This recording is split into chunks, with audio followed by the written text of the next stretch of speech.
Tātad jautājums bija. Ziema bez sniega.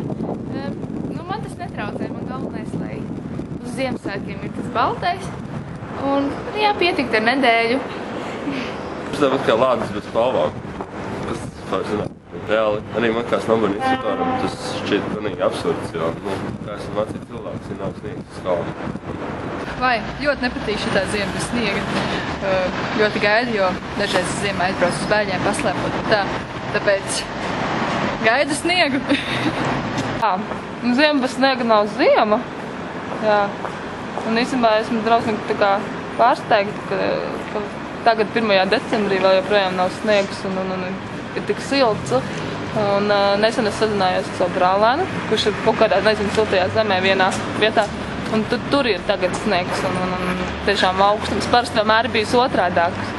Manuprāt, ziema bez sniega, tas ir kā vasara bez saules.